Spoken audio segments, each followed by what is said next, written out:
Welcome to the Women's Money Wisdom Podcast. I'm Melissa Joy, a certified financial planner and the founder of Pearl Planning. My goal is to help you streamline and organize your finances, navigate big money decisions with confidence, and be strategic in order to grow your wealth.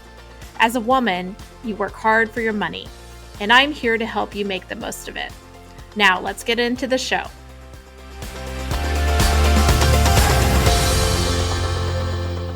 If you're like me, you are scared to death when it comes to fraud. Like, cyber is something that we are all thinking about, and I just thought it made sense to devote a Women's Money Wisdom episode to this. And I'm thrilled today to be joined by Cathy Curtis, who I am so blessed to call a friend, but she's also just a rock star financial planner. She is founder and president of Curtis Financial Planning. She's a financial planner's financial planner. You'll see her all over doing great things, really advocating for women when it comes to financial literacy.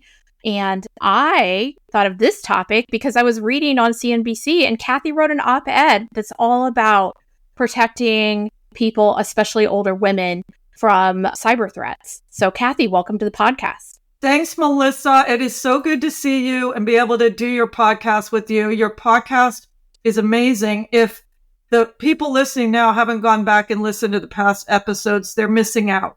So thank you. I'll make sure to link to your past episodes. You're a return guest, one of the chosen few. I love it. And that's because you just create such great content. You are so fact-based and fact-laden. And so let's talk about your article, your op-ed in CNBC, which of course we're going to be linking to. And the title of that is Financial Fraud Targets Older Adults, Especially Women, How to Recognize and Prevent It. So this is an episode everybody needs to listen to. If you're in your car, make a note that you should probably grab mom and dad if they live in town close to you.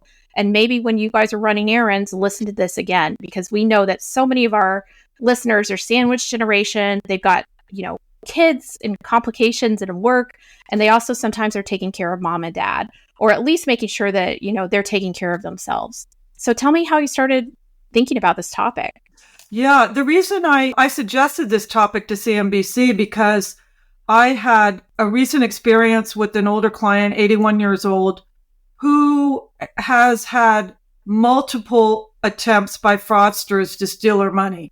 And it's been fascinating to watch this happen and to witness how vulnerable she is as an older person who lives alone, is declining a little bit. She's pretty sharp, but declining in some areas, which is not unusual. We all do. And to see her just be so trusting in situations where we, as younger people, we know you would never trust strangers on the phone or by email. So I thought, you know what? She's not the only one. This is happening all over the place. And so when I started doing my research and saw the billions of dollars that are lost to fraud every year, I thought, you know what? It's time to get this out more out in the public because AI is going to enable criminals to do even more online fraud. And so I think people really need to be aware. So that's why I wrote the op-ed. Well, I think AI can protect the good guys and also be the bad guys, right? So there's new tools and we have to stay on top of it.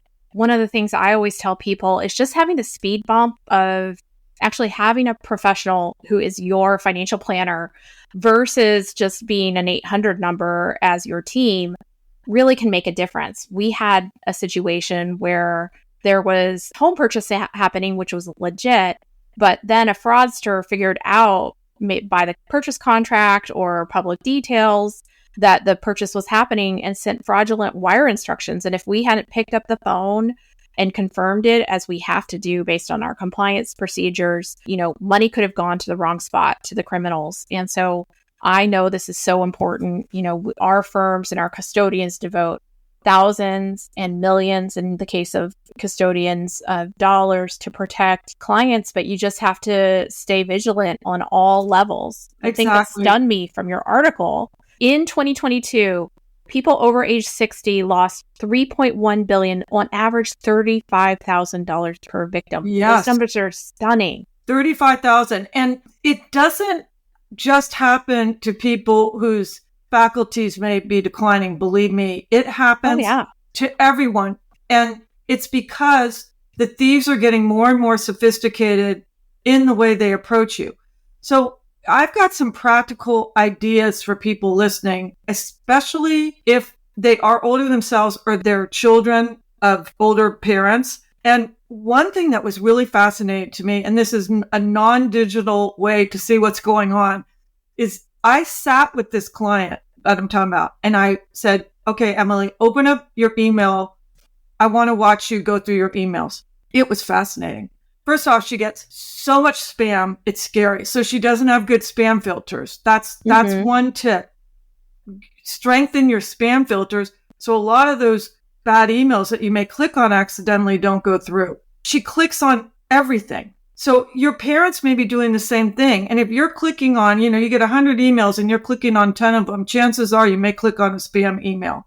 So behavior around computer use is so important to monitor. And then maybe it needs better security software, better spam filters, delete, have someone go in and unsubscribe from all these emails for this person that they don't know how to unsubscribe or to identify a fraudulent email. There's signs, as you know, you look at the email address. It's pretty obvious to me when it's a fake email address. There's usually a lot of numbers in it or weird digits.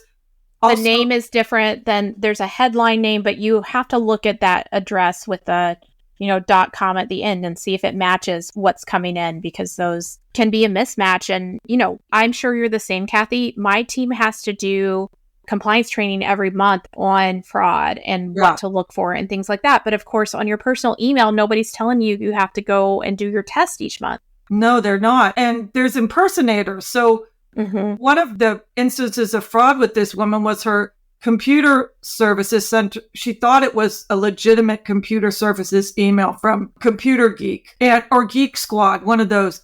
It was fraudulent. She clicked on it. She followed the link. She got on the phone. She gave out her personal email. They hacked into her bank account. So even if an email looks like it's from someone it might not be. That's how sophisticated fraudsters are getting. So email vigilance is like a number one priority.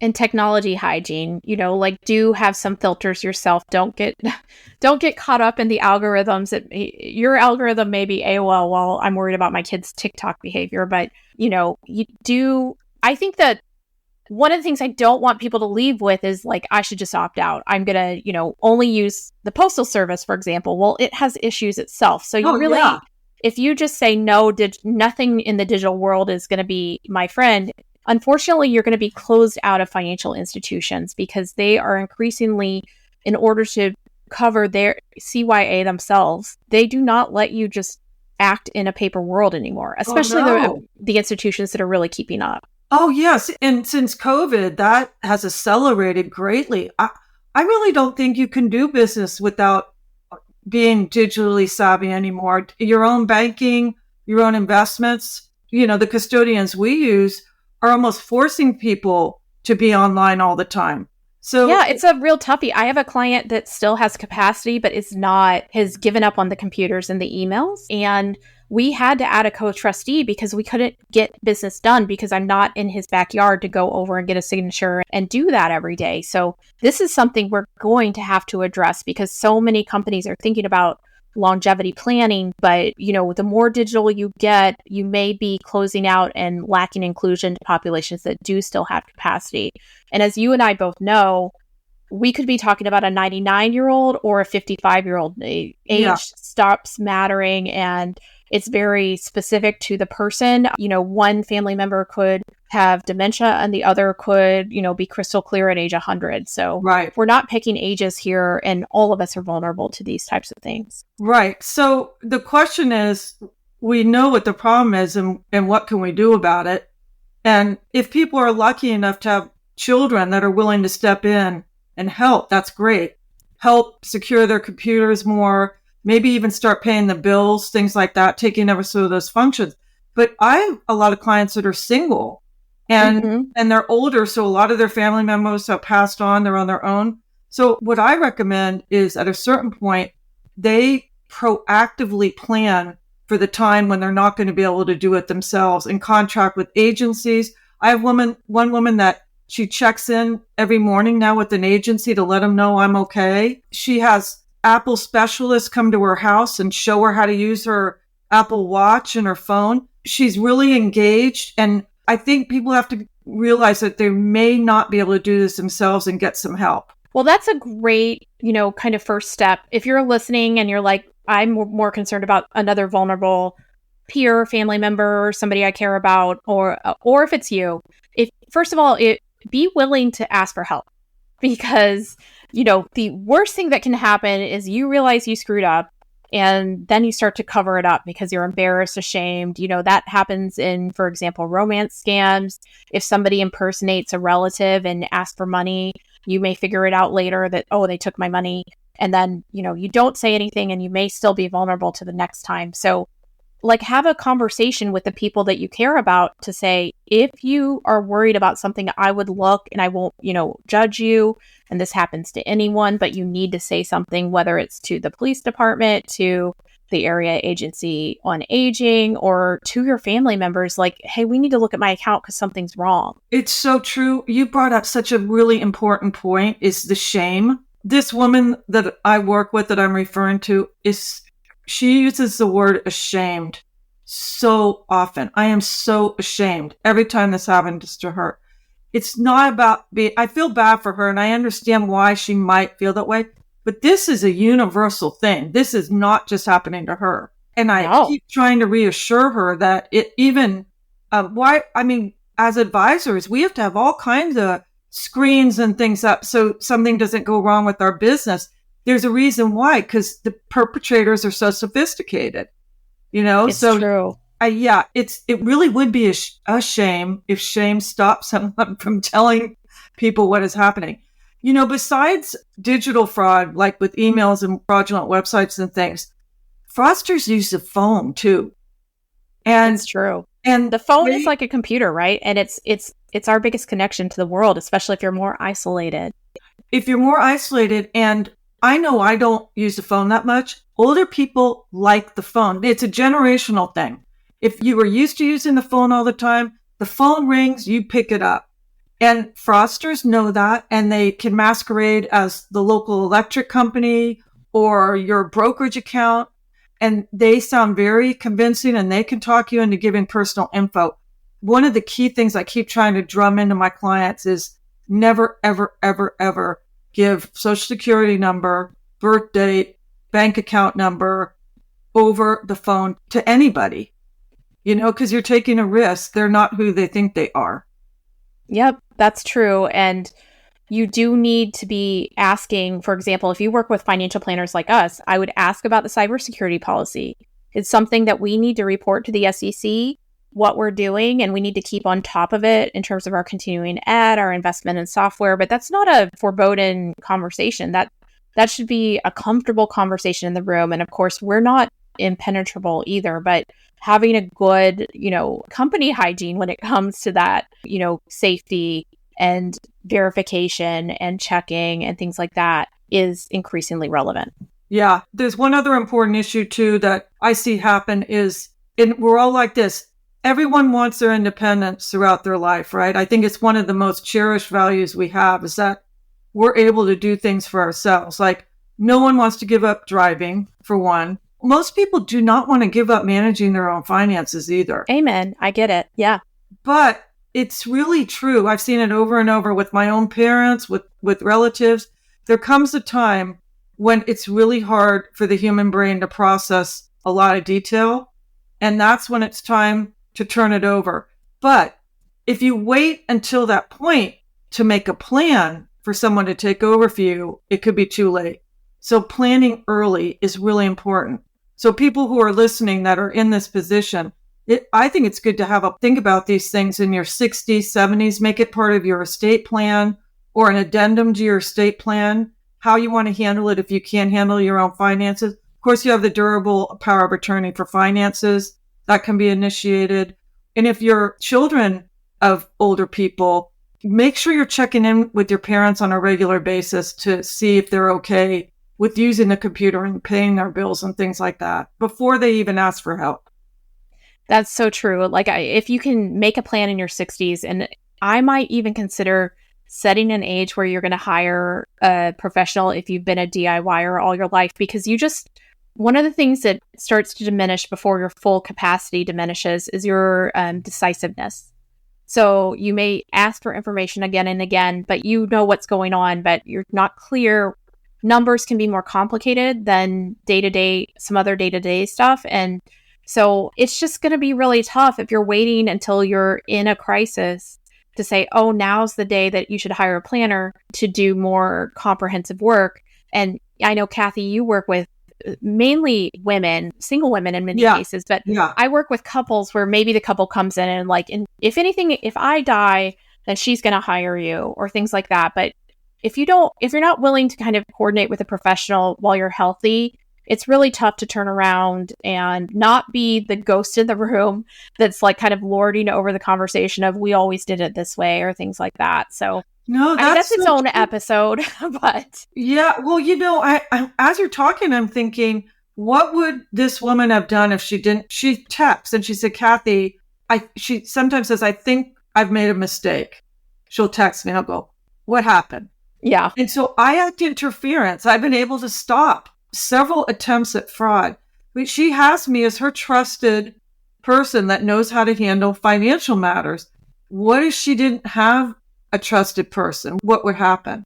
So that's a really good point. I mean, I don't know what people who live on their own or don't have grown children to help them, what they do. But it's more important than ever for them to have a plan or to reach out, hire somebody. And I hope the listeners take this to heart and that message gets out there.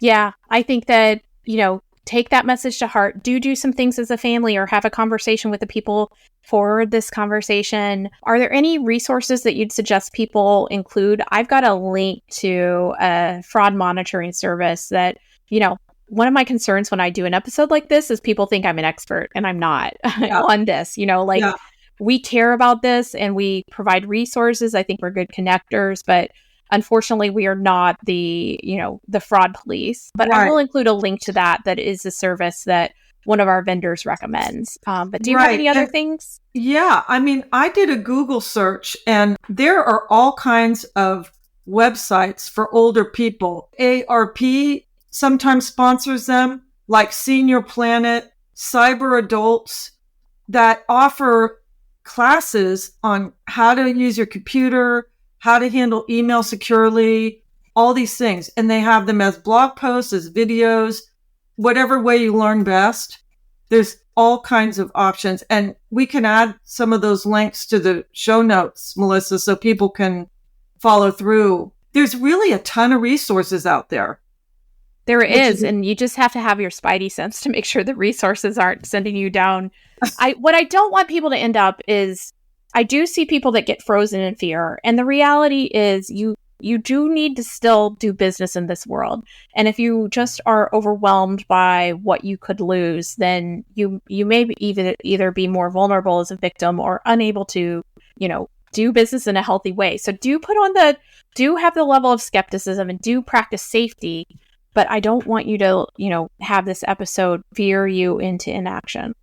Well, one thing people can do is if they do find a resource online, is before they go down the rabbit hole and start clicking on links, they could share it with either their financial advisor or their children or a friend and say, does this look legit to you? And do you think this is going to help me?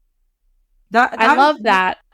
That's one. And do some spring cleaning. Like, we're publishing this episode in the spring.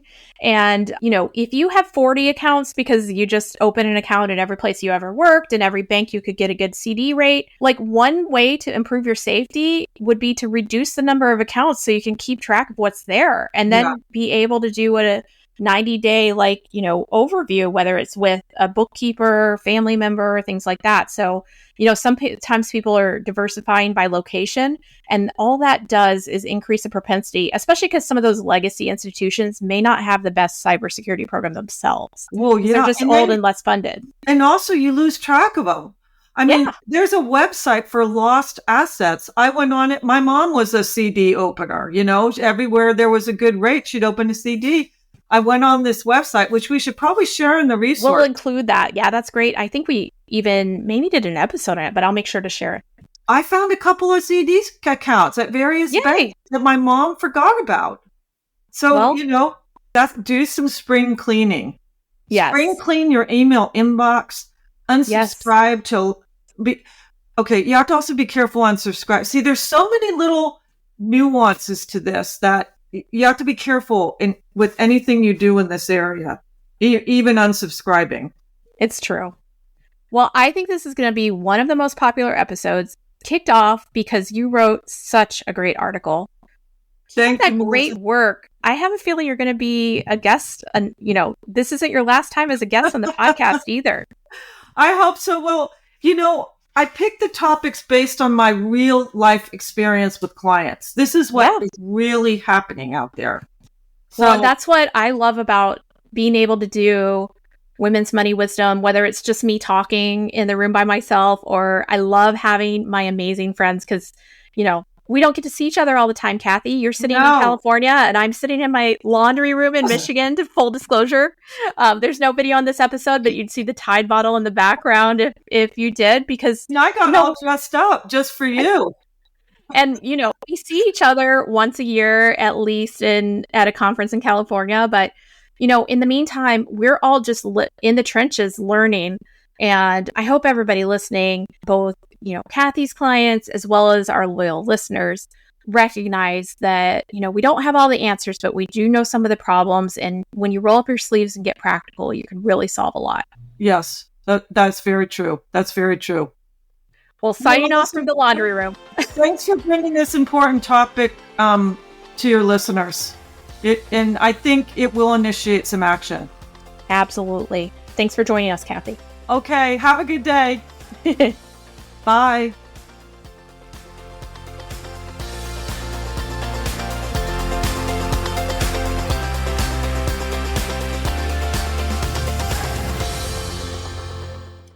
Thank you for listening to the Women's Money Wisdom Podcast. If you found value in this episode, the best way you can support the podcast is to forward an episode to a friend or leave a review. Go to pearlplan.com and the podcast link to get all the resources and links mentioned.